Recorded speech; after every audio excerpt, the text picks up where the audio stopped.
विठोबा रखुमाई जय जय विठोबा रखुमाई विठोबा रखुमाई जय जय विठोबा रखुमाई विठोबा रखुमाई जय जय विठोबा रखुमाई विठोबा रखुमाई जय जय विठोबा रखुमाई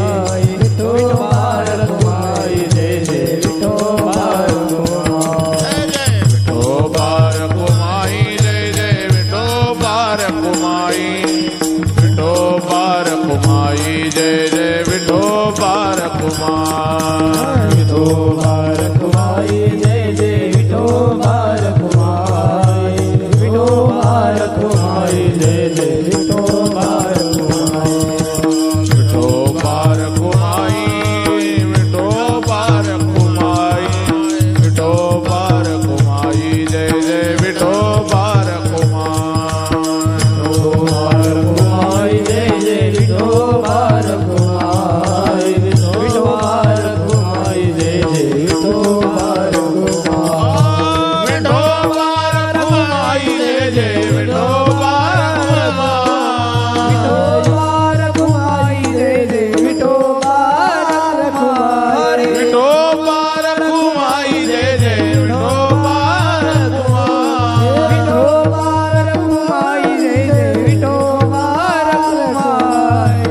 रखुमाई विठोबा रखुमाई विठोबा रखुमाई विठोबा रखुमाई जय जय विठोबा रखुमाई विठोबा रखुमाई जय जय विठोबा रखुमाई विठोबा रखुमाई जय जय विठोबा रखुमाई विठोबा रखुमाई विठोबा रखुमाई विठोबा रखुमाई जय जय विठोबा रखुमाई विठोबा रखुमाई जय जय विठोबा रखुमाई विठोबा रखुमाई जय जय विठोबा रखुमाई श्रीमंत श्री जगद्गुरु तुकाराम महाराज की जय आदिशक्ती मुक्ताबाई की जय सद्गुरूचो जो महाराज की जय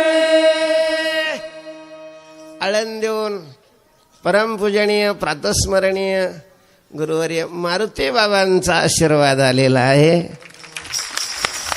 बाबा म्हणतात की सर्व विद्यार्थ्यांना चरित्र ऐकून अत्यंत आनंद होत आहे. रामकृष्ण हरी म्हणून आशीर्वाद दिलेला आहे आणि जोग महाराजांचा जय जयकार केलेला आहे. एक चिठ्ठी आलेली आहे. खानापूर येथील यमुबाई राजपूत या जर इथं असतील तर त्यांनी स्टेजच्या माग झालं का, भेट झाली का नाही ना, स्टेजच्या मागं जायचं आहे, कोणी त्यांना भेटायला आलेलं आहे. यमुबाई राजपूत खानापूर, इकडं पाठीमागे स्टेजच्या मागे जा.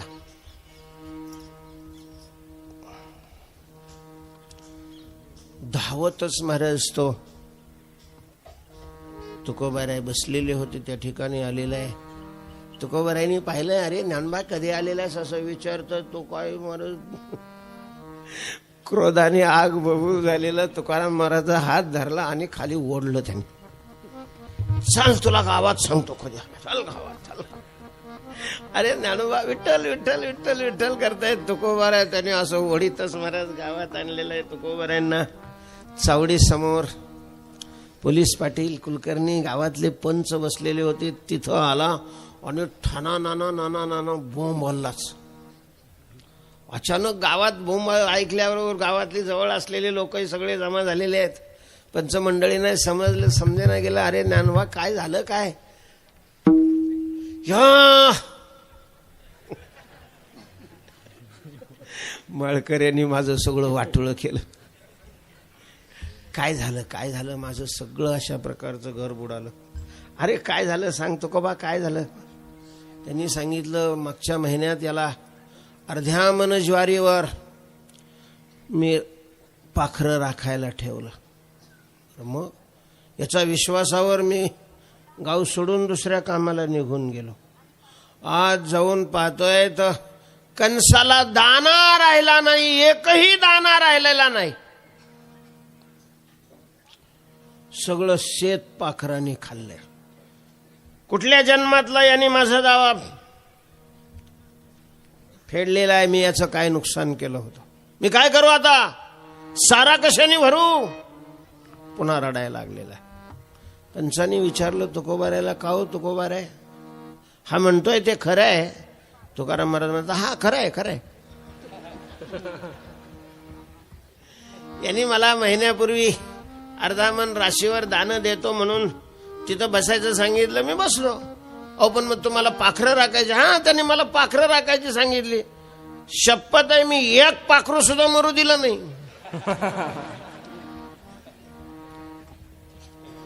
दोन्ही टाइम त्यांना अगदी भरपूर जीव घालत होत. लोक हसायला लागले. तू चिडला अजून, मी निघून जाणार आहे, सारा भरणार नाही.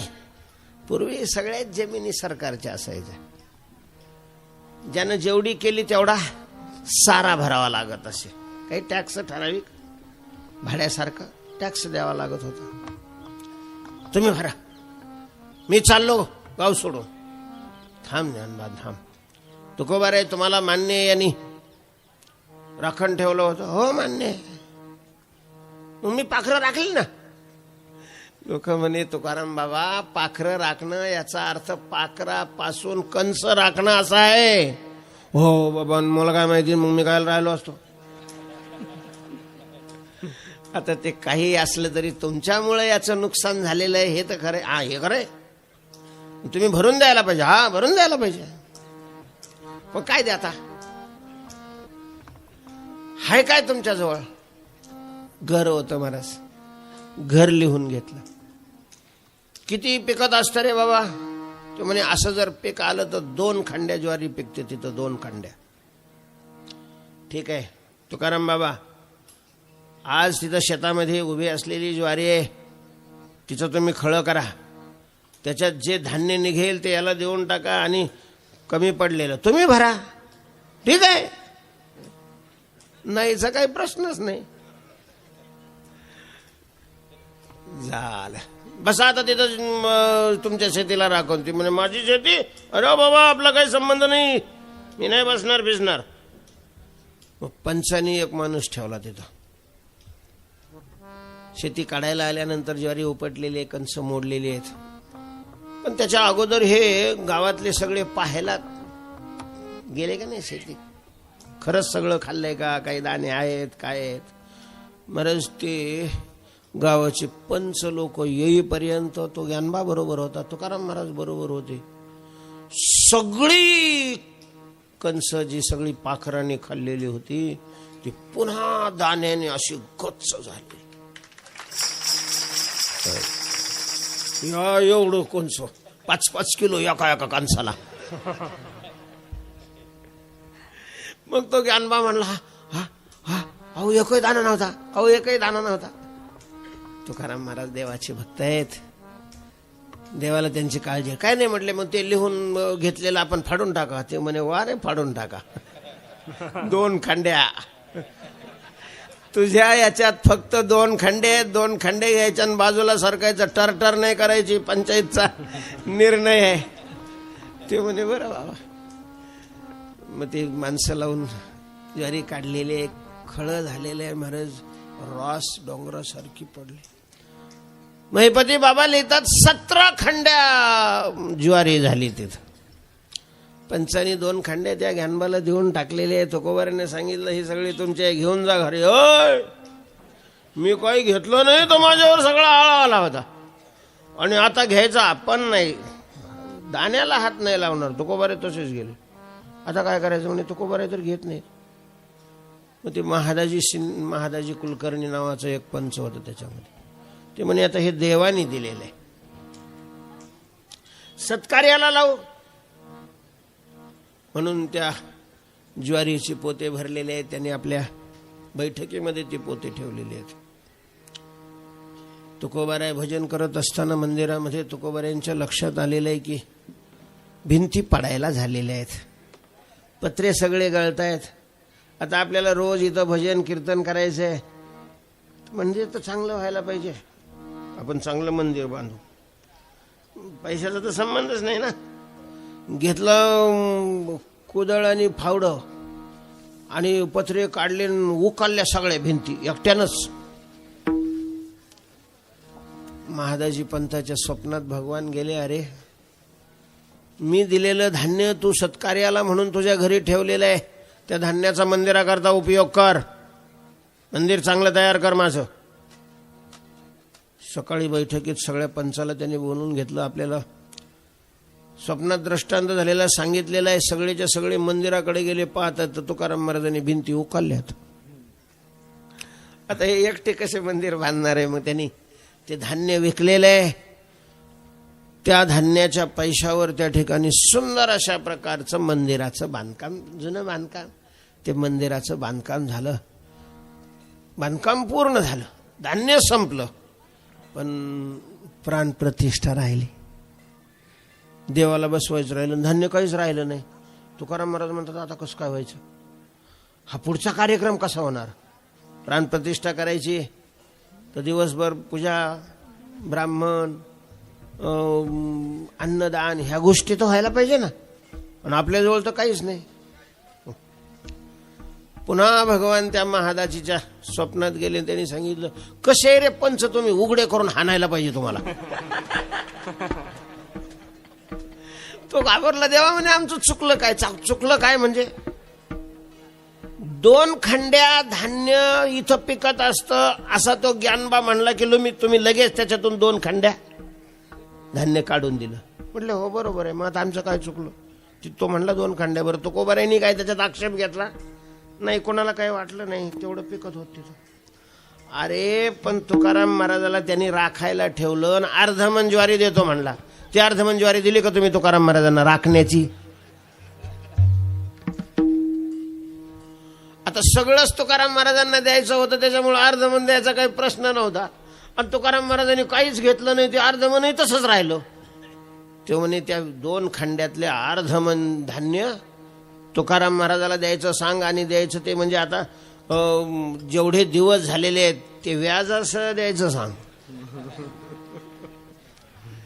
सकाळी पंचाला त्यांनी सांगितलं, पंचांनी त्याला बोलवून घेतलं ज्ञानबाला. तो आला. तो म्हणे, मला पण रात्री स्वप्नात देवाने जर दिला, जर मी नाही दिलं तर देव खोपेल माझ्यावर.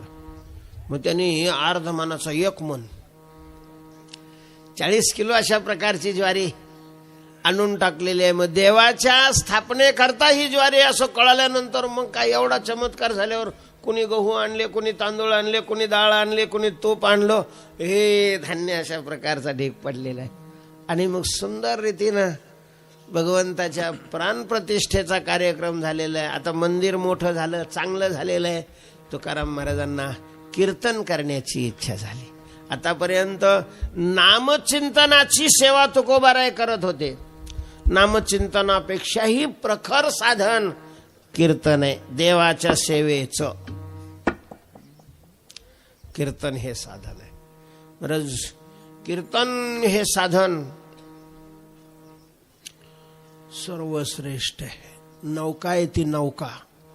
जसं नौका चालवणाराला तर तारतेच, पण नौकेत बसणारालाही तारते. तसं कथा कीर्तन हे सांगणाराला तर तारतच, पण ऐकणारालाही तारतं. ऐकणारालाच तारतं असं नाही, ऐकणाराला जीव घालणारालाही तारतं, त्या ठिकाणचं झाडून काढणारालाही तारतं, त्या ठिकाणची सेवा करणारालाही. बरं, सप्ताह कीर्तन ही अशी माध्यम आहेत की ज्यामध्ये प्रत्येकाला देवाची सेवा करता येते. अनेक दृष्टीनं, अनेक माध्यमातून करता येते आणि सगळ्याला सारखं पुण्य मिळतं. तुकोबारायांचा हा दावा आहे की गाता ऐकता समानची घडे.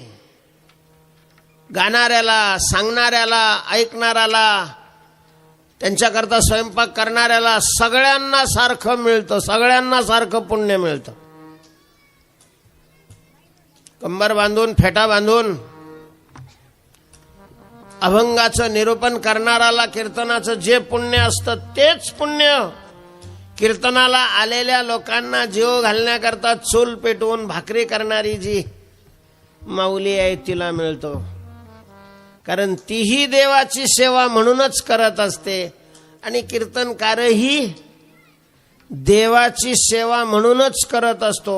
आपल्याला तुम्ही ऐकलेलंच असेल की सेवेकरता घेतलेला अभंग. कीर्तनकार अभंगाच्या चिंतनाला आरंभ करत असताना काय म्हणत असतात? सेवेकरता घेतलेले. आणि मग ती कोणाची सेवा आहे? देवाची सेवा आहे. तुम्हाला आश्चर्य वाटेल, इकडून आहे की नाही मला नाही माहिती, पण पंढरपूरमध्ये अशी पद्धत आहे की एखाद्याला कीर्तन सांगायला जायचं असेल तर तो चोपदार म्हणत असतो, परवा तुमची सेवा आहे, उद्या तुमची सेवा आहे, आज तुमची सेवा आहे. तारीख म्हणून नाही दिली जात, सेवा म्हणूनच सांगितलं जातं. आणि जाणारा कीर्तनकार हा काय म्हणून जात असतो? सेवा म्हणून जात असतो. आणि सेवा म्हणूनच करत असतो. सेवा म्हणूनच त्यांनी करावी. सेवा म्हणून करत असेल तरच त्याला कीर्तनाचंही पुण्य आहे. अन्यथा आपण पुण्याचं काम करतो असं मनात सुद्धा त्याने आणायचं नाही. कीर्तन करून सुद्धा जर त्याला भगवंताची सेवा वाटत नसेल, भगवंताची सेवा म्हणून जर तो करत नसेल, हरामखोर धंदा म्हणून करत असेल, तर त्याचा आणि पुण्याचा सुताराम संबंध नाही. सुताराम भगवंताची सेवा आहे. कीर्तन करणाऱ्याचे दोन प्रकार पडतात. सिद्ध महात्मे, सिद्ध भक्त आहे तेही कीर्तन करतात, पण त्यांचं कीर्तन हे ज्ञान वैराग्य भक्तीचा प्रचार करण्याकरता ते असतं. नाचू कीर्तनाचे अंगी, उपदेश करतात ते कीर्तनाच्या द्वारा. पण उपदेश करण्याचा अधिकार कोणालाही नाही. उपदेश करण्याचा अधिकार फक्त संतांना संतांना संतांना आहे. एका ठिकाणी म्हटलेलं आहे तुकोबारायांनी, नाही संत चिन्हे उमटली अंगी, उपदेशा लागी पात्र झाला. संत चिन्ह, संत लक्षण अजून बांधलेली नाही तर लागला उपदेश करायला. सावधान अशा हातापासून. महाराज, अभयदान देण्याचा अधिकार जो स्वतः अभय स्वरूप झालेला आहे त्याला आहे, आम्हाला नाही. आम्ही संत नाही, आम्ही संतांचे दास आहोत. आम्ही किंकर संताचे दास. संत पदवी नको आम्हास. जोपर्यंत संतत्वांगी बांधवत नाही क्षराक्षरा वेगळा, तुका होवोनी निराळा. पाहे निगम कळा, बोले विठ्ठल प्रसादे. मी देह आहे ही भावना ज्याची निघून गेलेली आहे आणि मी सच्चिदानंद परब्रह्म आहे अशा प्रकारचा अहम सच्चिदानंद स्वरूपाच्या ठिकाणी ज्याचा विलीन झालेला आहे तो संत आहे. मी माझी आईची आठवण विसरले जयाचे अंतःकरण पार्था, तो संन्यासी जाण निरंतर. असे जे महात्मे आहेत त्यांना उपदेश करण्याचा अधिकार आहे. त्यांची कीर्तनं ही भक्ती ज्ञान वैराग्याचा प्रचार करणार असतात. देह मी आहे या भावनेवर जो आरूढ आहे त्याला उपदेश करण्याचा अधिकार नाही. तो उपदेश करतोय असं वाटत असलं तरी आम्ही उपदेश नाही करत, आम्ही संतांच्या उपदेशाचा अनुवाद करतोय. आणि त्याद्वारा भगवंताची सेवा करतोय. कीर्तन ही भक्ती देवाला फारच आवडते असं तुकोबाराय म्हणतात. हरिकथेची आवडी देवा करीतो सेवा दासाची. खूप देवाला कीर्तन आवडतं, खूप आवडतं. म्हणून कलियुगा माझी करावे कीर्तन, तेने नारायण देईल भेटी. तुकोबारायांचा साधकांना हा संदेश आहे की कोठे नका पाहो करा हरिकथा, तेथे अवचिता सापडेल. तुम्ही इतर दुसऱ्या कुठल्याही साधनाने त्याला प्राप्त करण्याची इच्छा करू नका, हरिकथा करा. आणि का नका करू चेष्टा, व्हाल कष्ट वर पडा, सुखे करा हरी कथा, सर्वथा हे तारील. हरी कथा ही माऊली असे की ती भक्ताला जन्मही देते, वाढवतेही आणि मूळ स्वरूपाच्या ठिकाणी त्याला झोपवतेही. व्याली वाढविले निज पदी निजविले, माझी हरी कथा माऊली नव्हे अनेकाशी पांगिली. अशा प्रकारची कीर्तन या भक्तीवर, कीर्तन या साधनावर तुकोबऱ्यांचा फारच अशा प्रकारचा विश्वास आहे. कारण तुकोबऱ्यांना त्याचा अनुभव आलाय. कोणी काहीतरी केली आचरणे, तुकोबरे म्हणतात, कोणी योग केला असेल, कोणी ज्ञान संपादन केलं असेल, कोणी तप केलं असेल, कोणी काही आचरण केलं असेल, आपण दुसरं काहीच केलं नाही. कोणी काहीतरी केली आचरणे, मजया कीर्तने विना नाही. मी कीर्तन कथा केली. कथा हे साधन.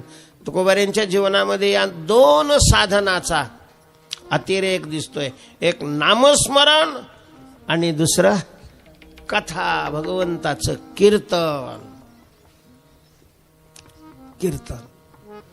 आणि असं कीर्तन करावं तुकोबरे म्हणतात की तिथं जीव सुद्धा नाही. जेथे कीर्तन करावे याचा अर्थ बाजूला जाऊन जेवावं असं नाही. म्हणजे तिथं आपल्याला जेवण मिळेल ही अपेक्षाही ठेवून जाऊ नये.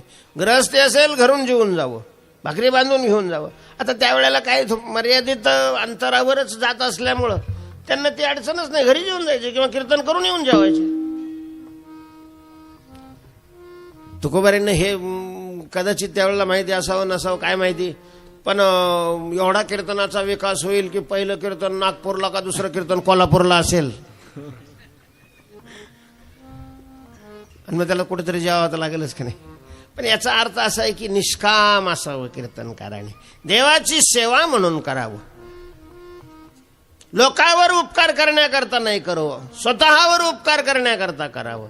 कारण साधक साधना जो करत असतो तो त्याला साध्य मिळावं म्हणून करतोय ना. लोकांचा काय संबंध आहे त्याच्यामध्ये? लोकांना ज्ञान मिळत असेल तर तो बोनस आहे, ते त्यांचं भाग्य आहे. आपला काय संबंध आहे? आपल्यामुळं थोडी आपण आपल्याकरता करावं. आम्ही आमच्याकरता कीर्तन करतो, तुम्ही तुमच्याकरता पंक्ती घालायच्या असतात. आमच्यावर उपकार करण्याकरता, आमच्या डोक्यावर हात ठेवण्याकरता नाही, स्वतःवर उपकार करण्याकरता करा. सात्विक दानाचं वर्णन करत असताना भगवंताने असं केलेलं आहे.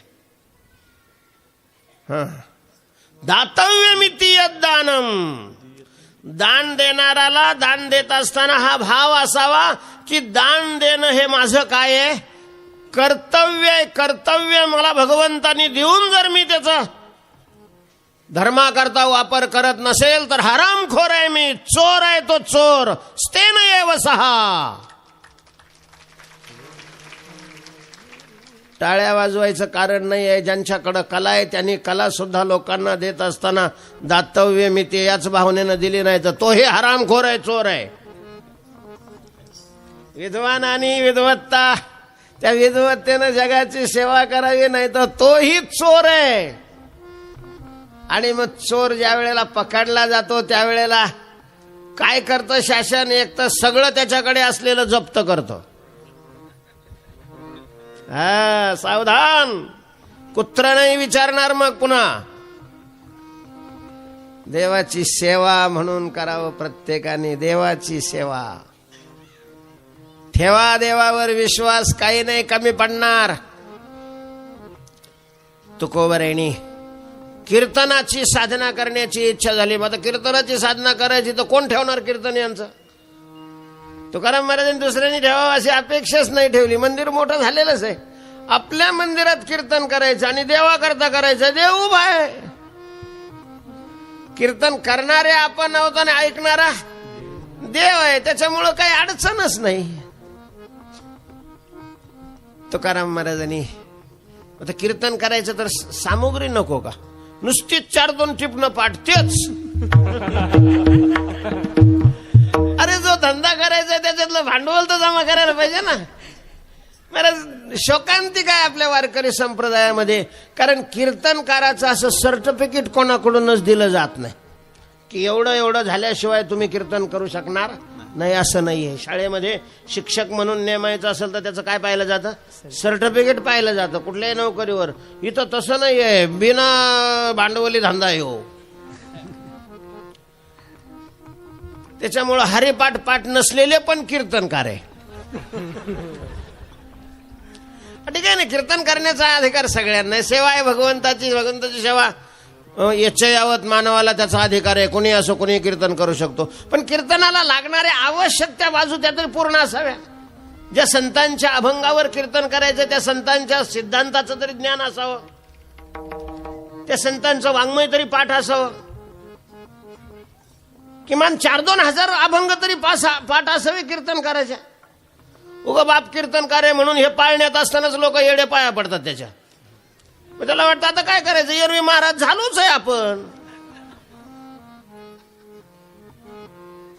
तुकाराम महाराजांनी कीर्तन करण्याची इच्छा निर्माण झाल्यानंतर महाराज अभ्यास केला. तुकोबाऱ्यांचं चरित्र बघा. महिपती बाबा काय म्हणतात?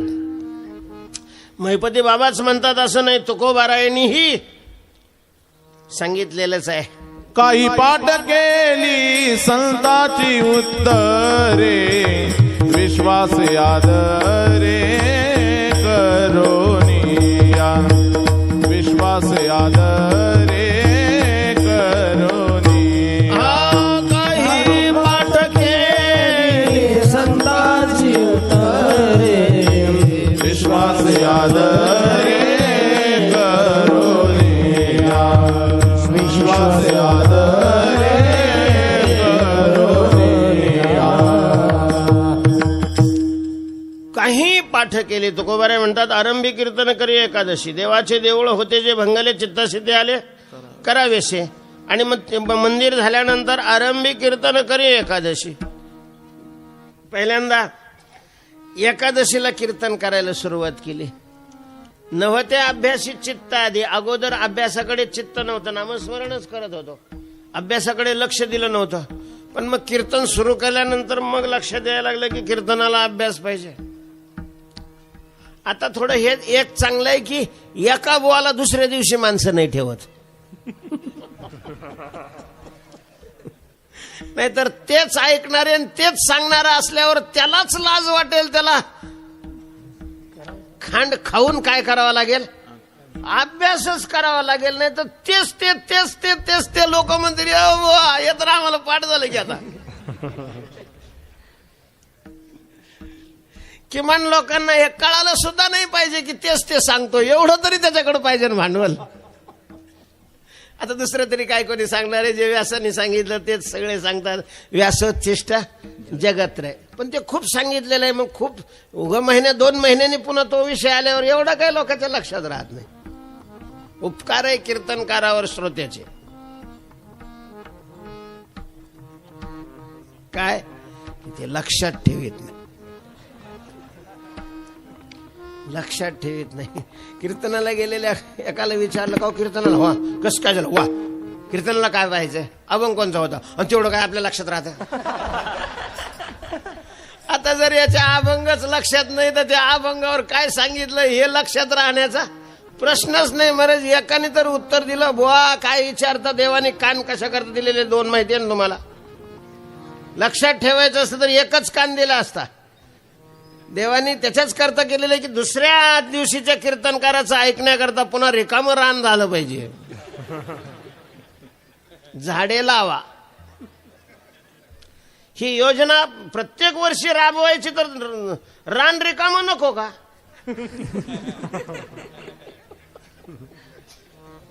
लक्षात ठेवीत नाही म्हणून बरं आहे. पण तरीही कीर्तनाची साधना करायची असेल महाराज, कीर्तनकाराच्या दृष्टीनं श्रोते हे देव असतात, प्रत्यक्ष पांडुरंग असतो. आणि शब्दाच्या द्वारा पांडुरंगाला संतुष्ट करायचं असतं, जीव घालायचंय. तर मग तेच जीव कसं घालायचं?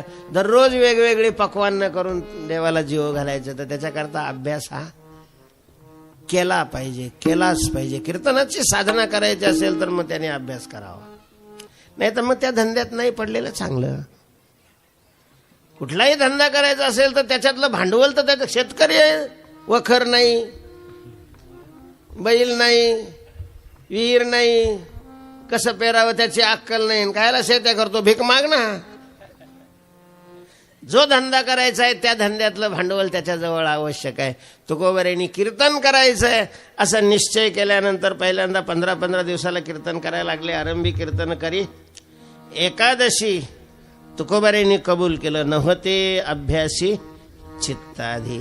अगोदर चित्त अभ्यासाकडे नव्हतं, पण मग कीर्तनाला तर अभ्यास पाहिजे म्हणून काही पाठ केली संतांची उत्तरे. काही उत्तरे नाही, काही संतांची उत्तरे.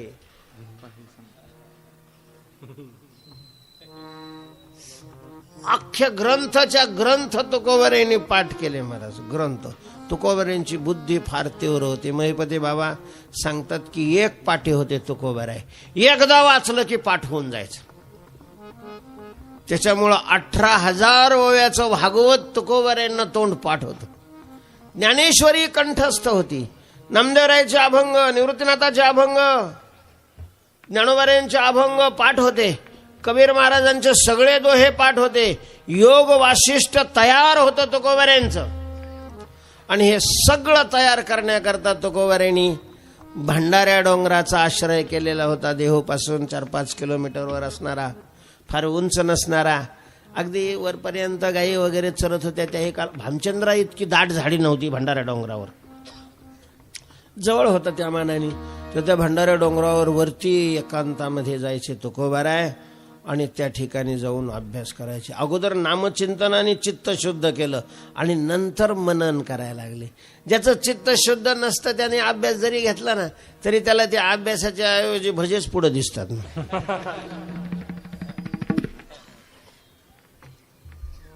त्याच्यामुळे अगोदर नामचिंतनाने काय झालं पाहिजे, चित्त शुद्ध, मग एकांतात जावं. मग नाही तर काय उपयोग आहे. चित्त अशुद्ध असेल तर एकांतातही मग मोबाईल घेऊन जाईल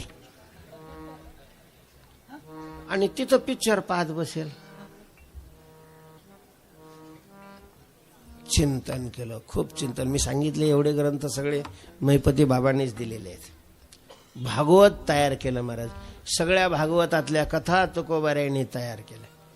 श्रीमद भागवत, कारण ह्या ग्रंथाचं जरी तुकोबारायांना संस्कृत येत नव्हतं तरी मराठीत भाषांतर असतीलच त्याही वेळेला. ती मराठीतली भाषांतर तयार केली. नाथ महाराजांचं भागवत तर मराठीमध्ये होतच. तेव्हा या सगळ्या ग्रंथाचा अभ्यास तुकोबारायांनी केलेला आहे. आणि हे ग्रंथ वाचत असताना, तयार करत असताना, मनन करत असताना तुकोबारायांचे शब्द आहेत की काही पाठ केली, काही संतांची उत्तरे म्हणजे वाङ्मय पाठ केलं. पण कसं केलं, त्याच्यावर विश्वास ठेवून आणि अत्यंत आदराने ते पाठ केलं. आम्ही पाठ करतो चाली लावण्याकरता, अभंग पाठ केले जातात ते त्याच्यावर विश्वास ठेवण्याकरता नाही, त्याला चाली लावण्याकरता, फारच झालं तर त्याच्यावर कीर्तन करण्याकरता.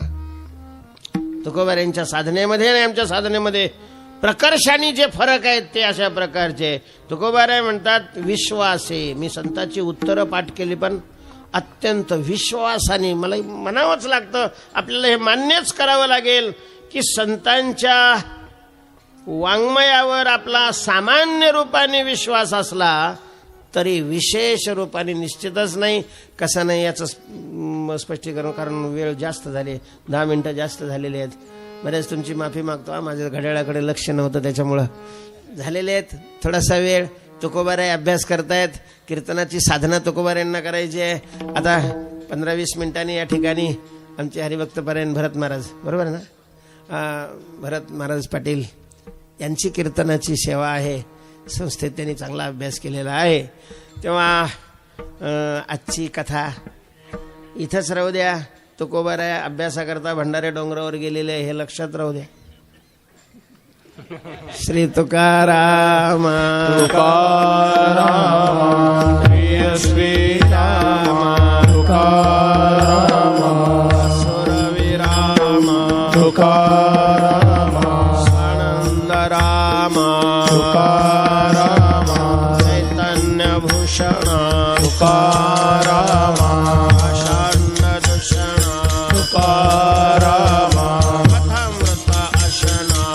तुकाराम मोह शत्रू शासना तुकाराम गावहावाणी तुकाराम माझे शिष्य शिरोमणी तुकाराम अमृत संजीवनी तुकाराम वैराग्य शिरोमणी तुकाराम ज्ञाने अमरेंद्रा तुकाराम ऐश्वर्य समुद्रा तुकाराम अमृत चंद्रा तुकाराम परम सुभद्रा प्राणींद्रिय दमना तुकाराम सहित स्वगमना तुकाराम श्रीच्या सुमना तुकाराम हृदय रमणा तुकाराम धारक लोका तुकाराम धारक तुकाराम नारायण जनका तुकाराम भुवन व्यापका तुकाराम जय जय मुक्तिवर्या तुकाराम प्रकाश सूर्या तुकाराम अद्भुत धैर्या श्री विठ्ठल हृदया गुरु भूपा तुकाराम दृष्टित अमुपा तुकाराम माया सिद्ध स्वरूपा तुकाराम माया समदीपा तुकाराम अगोचर लक्षी तुकाराम जगत वकुक्षी तुकाराम सर्वांतर साक्षी तुकाराम दैवगुण पक्षी तुकाराम मती नरगंजन मनरंजन तुकाराम भव भय भंजन निवासी निरंजन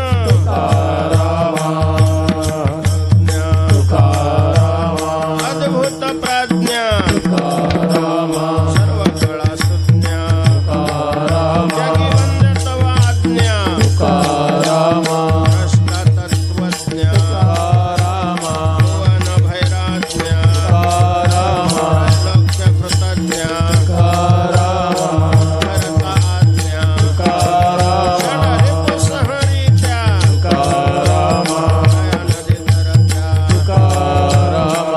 त्रय हरत्या महायोग मंडना खंडना खंडना असुर खंडना सुख सागर प्रेम आगर ब्रह्म तनु नागर अद्भुत सौदागर चिन्मय सुखवासी देव क्षेत्र निवासी सत साम्य सुखासी लोकाशी पदाब्ज भ्रमरा वंद महा अमरा